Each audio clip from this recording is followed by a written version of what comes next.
भारताचे संविधान भाग 2 नागरिकत्व अनुच्छेद क्रमांक 5 ते 11 यामध्ये नागरिकत्वाबद्दल विस्तृतपणे माहिती दिलेली आहे।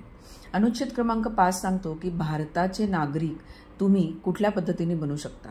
तर अशी व्यक्ती जी भारतामध्ये जन्मलेली असेल, अशी व्यक्ती जिच्या आई-वडिलांपैकी कोणाचा तरी एकाचा जन्म भारतात झालेला असेल, किंवा अशी व्यक्ती जी संविधानाच्या प्रारंभापासून किमान 5 वर्ष तरी भारतात राहिलेली असेल, अशा व्यक्तीला भारताचे नागरिक म्हणून संबोधले जाते। अनुच्छेद क्रमांक 6 सांगतो की पाकिस्तानातून स्थलांतर करून भारतात आलेल्या विविक्षित व्यक्तींचे म्हणजेच मायग्रेटेड व्यक्तींना नागरिकत्वाचे हक्क कसे मिळतात।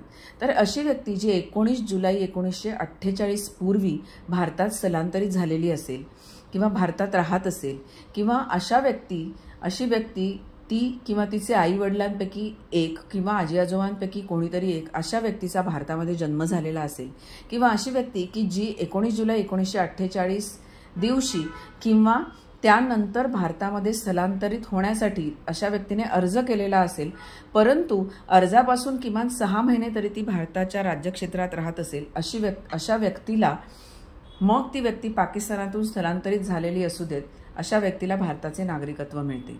अनुच्छेद क्रमांक 7 असे सांगतो की स्थलांतर करून पाकिस्तानात गेलेल्या व्यक्तींना भारताचे नागरिकत्वचे हक्क कसे मिळतात।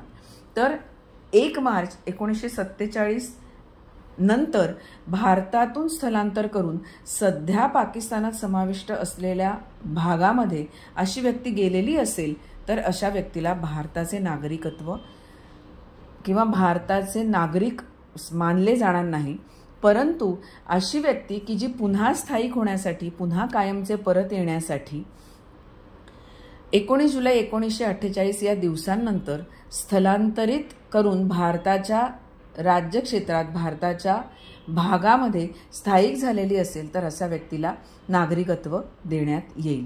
अनुच्छेद क्रमांक 8 काय सांगतो, तर मूळची भारतीय असलेली पण भारताबाहेर राहणारी विविक्षित व्यक्ती, तिला नागरिकत्वाचे हक्क कसे प्राप्त होतात।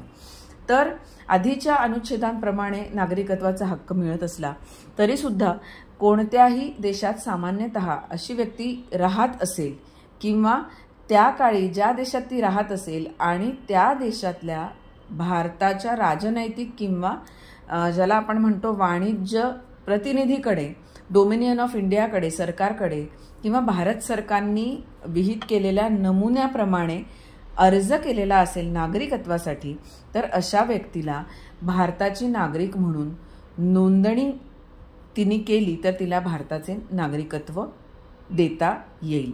अनुच्छेद क्रमांक 9 असे सांगतो की दुसऱ्या देशाचे नागरिकत्व एखाद्या व्यक्तीने स्वेच्छेने संपादन केले असेल, तर अशा व्यक्तीला भारताचा नागरिक समजलं जाणार नाही।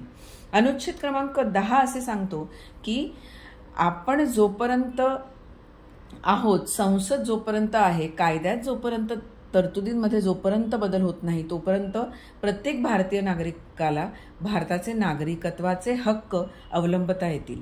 आणि शेवटचा म्हणजेच अनुच्छेद क्रमांक 11 असे सांगतो की संसदेने नागरिकत्वाचे जे हक्क दिलेले आहेत ते कायद्याद्वारे, कायद्यातील तरतुदींप्रमाणे चालतील। या आहेत नागरिकत्वासंबंधातील आपल्या संविधानातील तरतुदी। भेटूया पुढच्या भागात। नमस्कार।